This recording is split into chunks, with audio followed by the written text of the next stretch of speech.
수조원. 일본 반도체 기업들이 경기도 평택과 용인에 쏟아붓고 있는 돈입니다. 세계 3위 반도체 장비 기업 도쿄 일렉트론이 용인의 거대한 연구소를 확장하고 있어요. JSR은 평택에 첨단 소재 생산 라인을 짓고 있습니다. 이 시설들이 없으면 일본 기업들은 글로벌 HBM 시장에서 완전히 배제될 수밖에 없거든요. 그런데 이 기업들이 만드는 게 뭐냐고요? HBM 제조에 필수적인 초정밀 소재와 장비입니다. 일본 본사에서 배를 태워보내면 되는데 왜 굳이 한국에 수조원을 투자할까요? 더 놀라운 건 도쿄 일렉트론 CEO의 발언이었습니다. 용인 투자를 계속 확대하겠습니다. 일본 본토를 두고 왜 한국에 이렇게 매달리는 걸까요? 시계를 2019년 7월로 돌려보겠습니다. 일본 정부가 갑자기 반도체 핵심 소재 수출을 규제했습니다. 삼성전자 본사에는 비상이 걸렸어요. 하지만 이 사건은 예상치 못한 결과를 낳았습니다. 한국은 소재 국산화에 성공했고 오히려 일본 기업들이 정치적 리스크를 두려워하며 한국으로 몰려오기 시작한 겁니다. 불과 5년 만에 완전히 뒤바뀐 겁니다. 도대체 왜 일본 엔지니어들이 도쿄를 떠나 용인 땅을 밟아야만 하는 걸까요?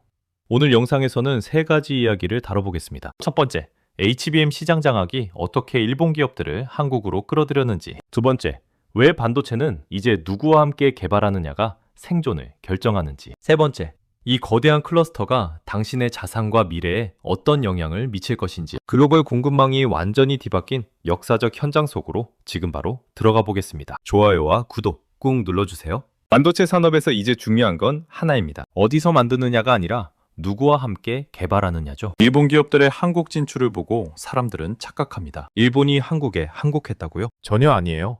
이건 철수가 아니라 전진 배치입니다. 세계에서 가장 치열한 AI 반도체 전쟁터에 특수부대를 투입하는 거예요. 숫자로 보겠습니다. 삼성전자와 SK하이닉스가 HBM 시장의 95% 이상을 장악하고 있어요. 엔비디아 AI 칩에 들어가는 핵심 메모리를 거의 독점한 거죠. 쉽게 설명해 드릴게요. HBM을 자동차 엔진이라고 생각해 보세요. 그럼 일본 소재는 엔진을 만드는 정밀 공구입니다. 아무리 좋은 공구가 있어도 엔진 설계도가 없으면 쓸모없어요. 삼성과 SK가 바로 그 설계도를 쥐고 있는 겁니다. 일본 기업들이 두려워하는 건 한국 기업이 아닙니다. 고립이에요.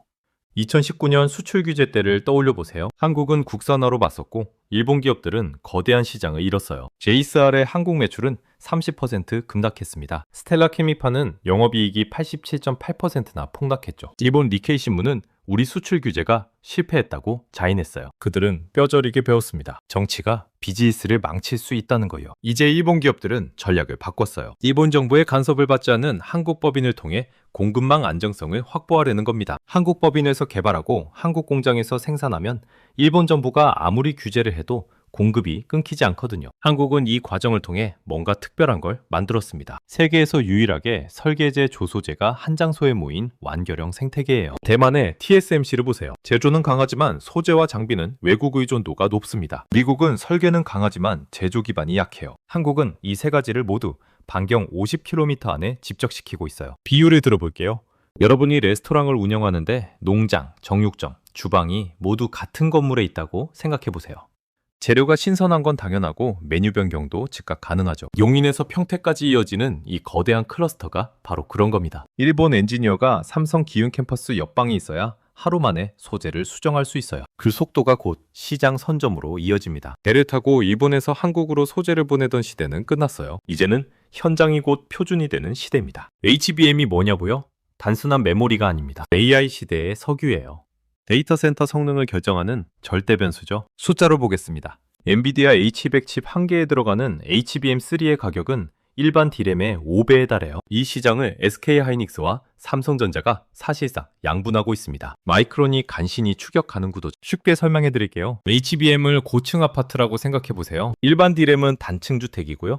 HBM은 메모리 칩을 수직으로 12층, 16층 쌓아 올리고 미세한 구리 범프로 연결하는 초정밀 공사예요. 이 과정에서 사용되는 접착제, 절연 필름, 구리 도금액의 순도와 특성이 수율을 좌우합니다. 일본 기업들이 보유한 소재 기술 없이는 HBM 양산 자체가 불가능해요. 하지만 여기서 반전이 있습니다. 일본 소재가 아무리 우수해도 한국 공정에 최적화되지 않으면 의미가 없어요. SK하이닉스의 HBM3E는 12층 구조에서 16층으로 진화했습니다. 삼성은 HBM4 개발을 앞두고 있고요. 새로운 세대가 나올 때마다 소재의 화학적 특성, 열팽창 계수, 접착력을 모두 재조정해야 해요. 이 조정 작업은 이론이 아니라 실험이거든요. 상황을 하나 가정해 볼게요.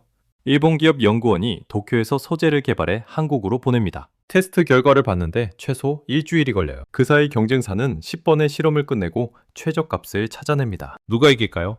당연히 빠른 쪽이죠. 용인 삼성 기흥 캠퍼스에서 오전에 문제가 발견되면 옆 건물 일본 기업 연구소에서 오후에 개선된 샘플을 내놓아야 살아남을 수 있어요. 실제 사례를 보겠습니다. 도쿄 일렉트론은 용인에 1조 원 규모의 R&D 센터를 확장하고 있습니다. JSR은 평택에 첨단 소재 생산 라인을 구축 중이에요. 레조낙은 반도체 패키징용 절연 필름 공장을 한국에 세우고 있죠. 이들은 이제 한국 공급망의 외부 협력사가 아닙니다. 내부 구성원으로 편입되고 있어요. 마치 TSMC를 따라 대만으로 간 일본 기업들처럼 삼성과 SK를 따라 한국으로 온 겁니다. 결론은 명확해요.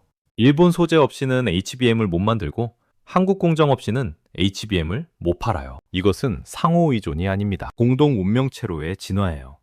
일본 기업의 생존이 한국 반도체 클러스터의 성공에 달려있는 시대가 온 겁니다. 2019년 7월 1일 일본이 발표한 수출 규제 품목은 3가지였습니다. 불화수소, 포토레지스트, 불화폴리이미드. 이름만 들어선 생소하죠? 쉽게 설명해 드릴게요. 반도체를 빵이라고 생각해 보세요. 그럼 불화수소는 밀가루입니다. 포토레지스트는 이스트고요. 불화폴리이미드는 설탕 같은 거예요. 이 재료들이 하나라도 없으면 아무리 좋은 오븐이 있어도 빵을 만들 수 없습니다. 일본의 계산은 간단했습니다. 이 3가지 소재의 세계 시장 점유율을 일본이 70에서 90%나 장악하고 있으니까요. 우리가 소재를 안 주면 한국은 무너질 거야. 실제로 당시 상황은 심각했어요. 포토레지스트의 일본 의존도 93.2%, 불화수소 41.9%, 거의 전량을 일본에서 수입하고 있었던 겁니다. 당시 한국 반도체 업계는 그야말로 패닉 상태였습니다. 삼성전자는 급히 일본으로 구매팀을 보냈어. 창고에 담은 재고를 싹쓸이했죠. 당장 몇 달치 재고밖에 없었거든요. SK 하이닉스도 마찬가지였습니다. 일본이 소재를 끊으면 공장이 통째로 멈출 수밖에 없는 상황이었어요. 마치 심장에 연결된 산소호흡기를 갑자기 뽑아버린 것과 같았습니다. 비유를 하나 더 들어볼게요. 여러분이 빵집을 운영하는데 밀가루 공급업자가 단 한 군데뿐이에요. 그런데 그 업자가 갑자기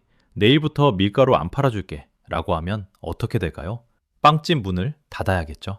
당시 한국 반도체 산업이 딱 그 상황이었습니다. 하지만 일본이 간과한 게 있었습니다. 바로 한국 정부와 기업들의 저력이었죠. 정부는 2019년 8월 즉각 2,485억 원의 추경 예산을 투입했습니다. 소재 부품 장비 자립화 프로젝트에 불을 붙인 거예요. 기업들도 발벗고 나섰어요. 삼성, SK, LG 같은 대기업은 물론이고 중소 소재 기업들까지 마치 전쟁에 나가듯 총력전을 펼쳤습니다. 그 결과는 놀라웠습니다. SK머티리얼즈는 6개월 만에 초고순도 불화수소 양산에 성공했어요. 동진 세미캠은 포토레지스트 국산화를 이뤄냈습니다. 불과 2년 만에 불화수소 일본 의존도는 41.9%에서 12%로 급락했어요. 더 아이러니한 건 일본 기업들의 반응이었습니다. 그들은 공포에 질렸어요. 한국 시장을 잃는 것도 문제였지만 더 큰 문제는 정치적 리스크였죠. 일본 정부가 언제든 또 규제를 할 수 있다는 걸 한국 기업들이 이제 알아버린 겁니다. 신뢰가 깨진 거예요. 그래서 일본 기업들은 선택했습니다. 한국 법인을 세우고 한국 공장을 짓고 한국 엔지니어를 뽑는 거죠. 일본 본사가 아니라 한국 자회사로 비즈니스를 하면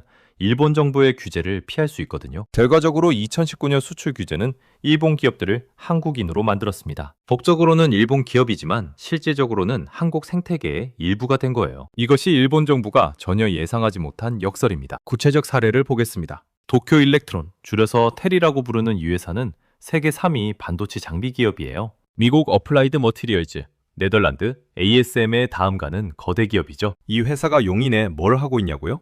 1조 원 규모의 R&D 센터를 확장하고 있습니다. 왜 일본 본사가 아니라 한국 용인일까요? 답은 간단해요. 삼성전자 기흥 캠퍼스가 바로 옆에 있거든요. 쾌레 장비는 삼성의 HBM 공정에 필수적입니다. 문제가 생기면 즉시 달려가서 해결해야 해요. 도쿄에서 비행기 타고 오면 하루가 걸리지만 용인에서 기흥까지는 차로 20분이면 됩니다. JSR이라는 회사도 있습니다. 일본의 대표적 반도체 소재 기업이죠. 포토레지스트와 CMP 슬러리라는 연마제를 만들어요. 이 회사는 평택에 첨단 소재 생산 라인을 구축 중입니다. 투자 규모만 수천억 원이에요. 왜 평택이냐고요? SK 하이닉스 반도체 클러스터가 평택에 있거든요. 레조납도 마찬가지입니다. 반도체 패키징용 절연 필름을 만드는 회사예요. HBM을 쌓아 올릴 때 층과 층 사이를 절연시키는 핵심 소재죠. 이 회사도 한국에 공장을 세우고 있습니다. 스미토모 화학은 평택에 포토레지스트 공장을 지었어요. 숫자로 보겠습니다. 2019년 이후 일본 소재 장비 기업들이 한국에 투자한 금액은 최소 5조 원이 넘어요. 이건 단순 투자가 아닙니다. 생태계 편입이죠. 용인에서 평택까지 이어지는 반도체 벨트에 일본 기업들이 하나둘씩 자리를 잡고 있어요. 쉽게 설명해 드릴게요. 여러분이 자동차 부품 회사를 운영한다고 생각해 보세요. 현대자동차 울산 공장 옆에 공장을 지으면 어떤 이득이 있을까요?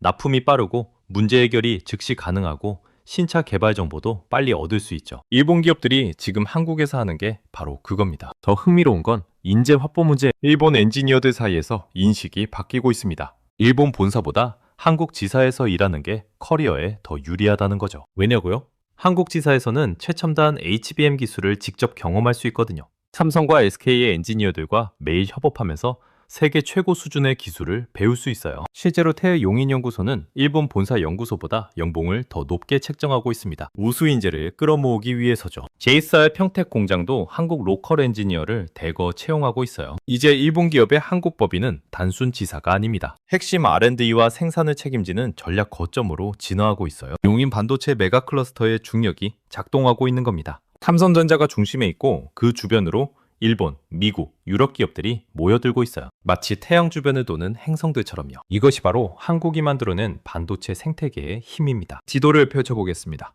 과거 한국 경제의 중심은 어디였을까요? 강남이었어요. 테헤란노에 IT 기업들이 모여있고 판교에 벤처 기업들이 자리 잡았죠. 그런데 이제 그 축이 남쪽으로 이동하고 있습니다. 용인, 평택, 안성을 넘어 천안까지 확장되는 거대한 반도체 벨트가 만들어지고 있어요. 숫자로 보겠습니다. 삼성전자 용인 반도체 클러스터 투자 규모만 300조 원이에요. 여기에 SK하이닉스 용인 이천 클러스터까지 합치면 500조 원이 넘습니다. 대한민국 1년 예산이 600조 원 정도니까 얼마나 큰 돈인지 감이 오시죠? 이 돈이 경기 남부로 쏟아지고 있어요. 쉽게 설명해 드릴게요. 여러분, 동네에 대기업 공장이 들어온다고 생각해 보세요. 무슨 일이 벌어질까요? 일자리가 생기고 사람들이 모이고 식당과 카페가 생기고 아파트가 올라가. 용인과 평택에서 지금 그 일이 벌어지고 있습니다. 단 규모가 비교도 안 되게 크고요. 더 중요한 건 일자리의 질입니다. 단순 생산직이 아니에요. 텔, JSR, 레조낙 같은 글로벌 기업의 고연봉 R&D 인력이 대거 유입되고 있어요. 연봉 1억 원이 넘는 엔지니어들이 수천 명 단위로 용인과 평택에 모이는 겁니다. 이들이 쓰는 돈이 지역 경제를 완전히 바꿔놓고 있어요. 실제 사례를 보겠습니다. 용인 처인구의 한 오피스텔 가격은 2년 전보다 40% 올랐어요. 평택 고덕국제신도시는 입주가 시작도 안 됐는데 분양가가 치솟고 있습니다. 왜냐고요? 반도체 클러스터에서 일할 고급 인력들의 주거 수요 때문이죠. 상권도 바뀌고 있습니다. 용인 기흥역 주변에는 고급 레스토랑과 외국계 브랜드 매장들이 속속 들어서고 있어요. 평택에는 외국인 학교 설립 논의가 진행 중입니다. 일본과 미국 엔지니어들의 자녀 교육 수요 때문이에요. 이건 단순한 부동산 붐이 아닙니다. 지역 경제의 질적 성장이죠. 일본 기업 유치가 가져오는 또 다른 효과도 있습니다. 바로 기술 협력 시너지예요. 텔이 용인에 연구소를 지으면 그 주변으로 국내 중소장비 기업들이 모여듭니다. JSR이 평택에 공장을 세우면 관련 소재 협력사들이 따라와 생태계가 두터워지는 거죠. 비유를 들어볼게요. 여러분이 시장에 가면 과일 가게, 야채 가게, 정육점이 모여 있잖아요. 왜 그럴까요? 손님들이 한 곳에서 모든 걸 살 수 있으니까 더 많이 모이거든요. 반도체 클러스터도 마찬가지예요. 설계, 제조, 소재, 장비가 한 곳에 모이니까 더 많은 기업과 인재가 몰려드는 겁니다. 2030년이 되면 용인 평택 축은 대한민국 경제의 새로운 심장이 될 겁니다. 강남 판교가 IT와 금융의 중심이었다면 용인 평택은 첨단 제조업의 중심이 되는 거죠. 경제 지도가 완전히 바뀌고 있어요. 그리고 이 변화는 이미 시작되었습니다. 이제 가장 중요한 질문을 해보겠습니다. 이 거대한 변화가 당신의 자산에 어떤 영향을 미칠까요? 먼저 부동산부터 보겠습니다. 많은 사람들이 착각하는 게 있어요. 용인이나 평택 아파트를 사면 된다고 생각하죠? 틀린 말은 아니지만 절반만 맞습니다. 쉽게 설명해 드릴게요. 1990년대 판교 테크노밸리가 들어서기 전을 떠올려 보세요. 그때 판교 아파트를 샀으면 물론 돈을 벌었겠죠? 하지만 진짜 큰 돈을 번 사람들은 누구였을까요? 판교역 주변 상가 건물을 산 사람들이에요. IT 기업들이 입주하고 직장인들이 몰리면서 상권이 폭발적으로 성장했거든요. 용인 평택도 마찬가지입니다. 단순 아파트 투자를 넘어서 생각해야 해요. 반도체 클러스터 주변 상업시설, 오피스텔, 지식산업센터에 주목할 필요가 있습니다. 연봉 1억 원 넘는 엔지니어들이 일하는 곳 근처에는 무엇이 필요할까요? 고급 레스토랑, 피트니스 센터, 의료시설, 교육시설이죠.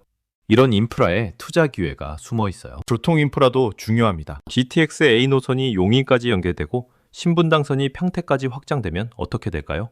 서울 강남에서 용인까지 30분이면 갑니다. 출퇴근이 가능해지는 거죠. 역세권의 의미가 완전히 바뀌는 겁니다. 주식 투자 관점도 보겠습니다. 삼성전자나 SK하이닉스는 이미 너무 커서 폭발적 성장을 기대하기 어려워요. 그럼 어디를 봐야 할까요? 일본 소부장 기업과 긴밀하게 협력하는 국내 밸류체인 기업들입니다. 구체적으로 설명해 드릴게요. HBM 제조 과정에는 수십 개의 공정이 필요해요. 웨이퍼 세정, 화학 증착, 패키징 검사 등등. 각 공정마다 전문 장비와 소재가 필요하죠. 이 틈새 시장을 공략하는 국내 중소기업들이 있습니다. 예를 들어 HBM 패키징 검사 장비를 만드는 회사, 초정밀 세정액을 생산하는 회사, 절연 코팅 기술을 가진 회사 같은 거예요. 비유를 들어볼게요. 애플이 아이폰을 팔면 누가 돈을 벌까요? 애플도 벌지만 부품을 납품하는 회사들도 함께 성장하죠. 삼성과 SK가 HBM으로 돈을 벌면 그 밸류체인에 있는 중소기업들도 동반 성장합니다. 이런 알짜 종목을 선별하는 안목이 필요해요. 교육과 커리어 전략도 중요합니다. 자녀를 둔 부모라면 주목하세요. 반도체 산업은 앞으로 30년은 더 성장할 겁니다. AI가 발전할수록 HBM 수요는 폭발적으로 늘어나거든요. 전기전자, 재료공학, 화학공학을 전공하면 취업 걱정이 없어요. 본인의 커리어를 고민한다면 어떨까요? 반도체 생태계 편입을 진지하게 고려해야 합니다. 30대, 40대라도 늦지 않아. 소재 부품 장비 기업들은 경력직을 계속 뽑고 있습니다. 영업, 마케팅, 구매, 품질 관리 등 다양한 직군에서 기회가 있어요. 결론은 이겁니다. 용인 평택 반도체 클러스터는 제2의 강남이 될 가능성이 높아요. 단, 강남처럼 아파트만 오르는 게 아니라 산업 전체가 성장하는 거죠. 이 변화의 물결을 어떻게 탈 것인가가 당신의 자산 미래를 결정할 겁니다. 장밋빛 전망만 이야기하면 안 됩니다. 냉정하게 위기 요인들도 짚어봐야 해요. 첫 번째, 기술 유출 우려입니다. 일본 기업들이 한국에 연구소를 짓고 엔지니어들이 오간다는 건 양날의 검이에요. 쉽게 설명해 드릴게요. 삼성과 SK의 핵심 기술이 일본 기업의 글로벌 네트워크를 통해 중국이나 대만으로 흘러갈 수 있거든요. 실제 사례를 보겠습니다. 2019년 일본 반도체 소재 기업 출신 엔지니어가 중국 기업으로 이직하면서 기술 정보를 유출한 사건이 있었어요. 삼성에서 배운 공정 노하우가 일본 기업을 거쳐 경쟁국으로 넘어갈 위험이 존재하는 겁니다. 이를 막기 위해선 명확한 보안 체계가 필요해요. 핵심 기술 공유 범위를 제한하고 인력 이동을 모니터링하고 법적 장치를 강화해야 합니다. 두 번째 위기는 인프라 부족입니다. 용인 클러스터의 최대 걸림돌이 뭐냐고요? 전력과 용수예요. 반도체 공장은 어마어마한 전기와 물을 소비합니다. 삼성 용인 클러스터가 완성되면 필요한 전력량이 원자력 발전소 1기 수준이에요. 하루 사용하는 물은 50만 명이 쓸 양이고요. 문제는 공급입니다. 송전탑 건설은 주민 반대로 지연되고 있어요. 용수 확보도 쉽지 않습니다. 평택호에서 물을 끌어오는 방안이 논의 중이지만 환경 문제로 논란이 있죠. 비유를 들어볼게요. 여러분이 대형 레스토랑을 열었는데 수도관이 가정집 크기라면 어떻게 될까요? 장사가 안 되죠. 지금 용인 평택이 딱 그 상황입니다. 정부는 2030년까지 송전 인프라에 10조 원을 투자하겠다고 밝혔어요. 용수 공급 시설도 확충 중입니다. 하지만 이게 제때 완성되지 않으면 클러스터 전체가 발목을 잡힐 수 있어요. 세 번째는 지정학적 리스크입니다. 미국과 중국 사이에서 한국의 입장이 애매해요. 미국은 중국에 첨단 반도체를 팔지 말라고 압박하고 중국은 한국 기업들에게 중국 시장을 포기하면 보복하겠다고 위협하죠. 쉽게 설명해 드릴게요. 두 친구가 싸우는데 양쪽 다 내 편이 되라고 하면 어떻게 해야 할까요? 딜레마죠. 한국은 반도체 중립국이자 허브로서의 지위를 유지해야 합니다. 미국 편에만 서면 중국 시장을 잃고 중국 편에만 서면 미국 기술과 장비를 못 받아요. 줄타기 외교가 필요한 시점입니다. 삼성과 SK가 중국의 공장을 계속 운영하면서도 미국 요구에 부분적으로 협력하는 전략을 쓰고 있는 이유죠. 네 번째, 인재 부족 문제도 심각합니다. 반도체 전공 대학생 수는 정체되어 있는데 산업 수요는 폭발적으로 늘고 있어요. 결국 인력난으로 이어집니다. 정부와 기업이 협력해서 교육 인프라를 확충하고 외국 인재 유치도 적극적으로 추진해야 해요. 이런 위기 요인들을 정확히 인식하고 대응해야만 반도체 클러스터의 미래가 보장됩니다. 2030년 한국의 모습을 그려보겠습니다. 용인에서 평택, 천안까지 이어지는 거대한 반도체 벨트가 완성되어 있어요. 삼성과 SK의 공장들이 가동 중이고 그 주변으로 수백 개의 소재 부품, 장비 기업들이 밀집해 있습니다. 일본, 미국, 유럽 기업들의 연구소가 질비하고 전 세계 엔지니어들이 오가는 글로벌 허브가 된 거죠. 쉽게 설명해 드릴게요. 바티칸이 뭡니까? 작은 나라지만 가톨릭의 중심이잖아요. 전 세계 신자들이 바티칸을 바라보듯 2030년에는 전 세계 반도체 엔지니어들이 한국을 바라보게 될 겁니다. 최첨단 기술을 배우려면 최신 트렌드를 파악하려면 한국으로 와야만 하는 시대가 오는 거예요. 숫자로 보겠습니다. 2030년 한국의 반도체 생산 능력은 2024년 대비 2배 이상 증가할 전망이에요. HBM 시장 점유율은 95%에서 유지되고 AI 반도체 패키징 시장에서도 50% 이상을 차지하게 됩니다. 이게 무슨 의미냐고요? 세계 AI 산업의 심장을 한국이 쥐고 있다는 뜻입니다. 생태계 독점이 완성됩니다. 표제는 일본과 미국에서, 장비는 미국과 네덜란드와 일본에서, 제조는 한국에서. 이 세 가지가 한국 영토 안에서 결합되는 반도체 완결체 모델이 작동하는 거예요. 비유를 들어볼게요. 자동차를 만들려면 엔진, 차체, 전자장비가 필요하잖아요. 이게 모두 한 공장 단지 안에 있으면 얼마나 효율적일까요? 그게 바로 한국 반도체 클러스터입니다. 글로벌 허브로서의 위상도 확고해집니다. 대만의 TSMC는 제조에 특화되어 있어요. 미국 실리콘밸리는 설계에 강하고요. 한국은 설계부터 제조, 소재, 장비까지 전과정을 아우르는 유일한 곳이 됩니다. 전 세계 반도체 기업들이 기술 파트너십을 맺으려면, 신제품을 테스트하려면, 양산 가능성을 검증하려면 한국으로 와야 해요. 인재 유입도 가속화됩니다. 대만, 중국, 일본의 우수 엔지니어들이 한국캔을 선택하게 될 거예요. 왜냐고요? 한국에 있어야 최신 기술을 경험할 수 있고 글로벌 네트워크를 쌓을 수 있거든요. 영어가 서툰 한국 엔지니어도 문제 없습니다. 외국인들이 한국어를 배워서 올 테니까요. 경제적 파급 효과는 어마어마합니다. 반도체 산업이 창출하는 부가가치는 2030년 GDP의 10%를 넘어설 전망이에요. 직접 고용만 50만 명, 간접 고용까지 포함하면 200만 명이 반도체 생태계에서 일하게 됩니다. 용인 평택 축의 지역 GDP는 서울을 넘어설 가능성도 있어요. 비유를 하나 더 들어볼게요. 1900년대 초 미국 디트로이트는 자동차의 메카였습니다. 전 세계 자동차 엔지니어들이 디트로이트로 모였죠. 2030년 한국은 반도체의 디트로이트가 될 겁니다. 차이가 있다면 디트로이트는 쇠락했지만 한국 반도체 클러스터는 AI 시대가 지속되는 한 계속 성장할 거라는 점입니다. 정리해보겠습니다. 일본 기업들이 한국으로 오는 것은 항복도 아니고 침략도 아닙니다. 거대한 AI 산업이라는 파도 앞에서 살아남기 위한 공생의 선택이에요. 삼성과 SK는 일본 소재 없이 HBM을 못 만들고 일본 기업은 한국 공정 없이 글로벌 시장에서 살아남을 수 없습니다. 쉽게 설명해 드릴게요. 과거에는 국가 간 경쟁이었습니다. 한국 대 일본 이런 식이었죠. 하지만 이제는 생태계 간 경쟁으로 바뀌었어요. 한국 중심 생태계 대 대만 중심 생태계 이렇게 싸우는 겁니다. 국적은 중요하지 않아요. 어떤 생태계에 속해 있느냐가 생존을 결정합니다. 2019년 일본의 수출 규제는 역설적으로 한국을 더 강하게 만들었습니다. 소재 국산화에 성공했고 일본 기업들까지 한국 생태계로 끌어들였어요. 이제 우리는 낡은 프레임에서 벗어나야 합니다. 일본을 이기느냐 같은 질문은 더 이상 의미가 없어요. 진짜 질문은 이겁니다. 어떻게 이 거대한 글로벌 플랫폼을 한국 땅 위에 계속 묶어둘 것인가? 답은 명확합니다. 인프라를 확충하고 인재를 키우고 기술 유출을 막고 지정학적 균형을 유지하는 거예요. 마지막으로 당신에게 묻고 싶습니다. 이 거대한 변화 앞에서 당신은 어떤 선택을 할 건가요? 방관자로 남을 건가요? 아니면 참여자가 될 건가요?